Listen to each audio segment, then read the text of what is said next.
This is Gene Key, Skyserve, Texas News.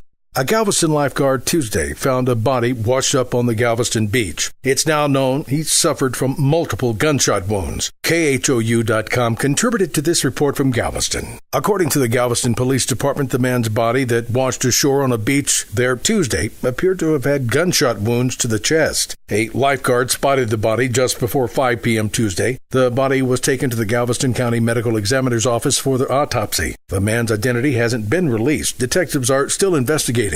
There's serious concerns over the Texas Railroad Commission's oversight ability. Texas promised 34 years ago to track oilfield waste in aquifers. Well, it didn't do it. The Texas Tribune contributed to this report. The big question is, have oil and gas companies injected toxic materials into Texas groundwater sources? The reason for the question is state regulators don't know, even though they agreed in 1982 to track injection into zones that could hold underground sources of drinking water. Only now are Texas officials combing through thousands of permits issued since the 1980s in an effort to account for these injections, a revelation that has stirred concern among environmentalists and groundwater managers. The record void surfaces at an awkward time for the Railroad Commission. It faces scrutiny from the Sunset Advisory Commission, a legislative body that periodically studies the effectiveness of state agencies. Now, attempting to address the issue, the Texas Railroad Commission is hiring a geologist to inventory all injections into drinking water zones.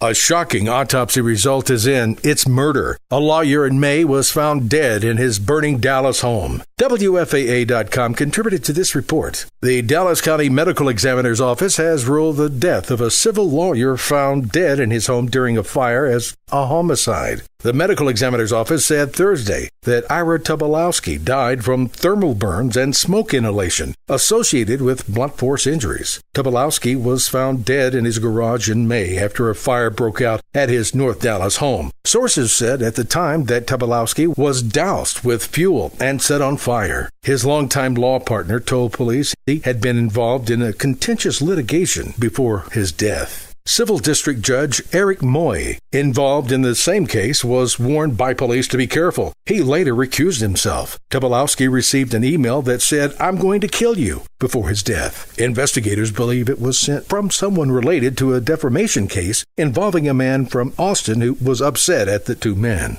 Visit us on YouTube, Facebook, or Twitter at Skyserve News Service. This is Gene Key, Skyserve, Texas News.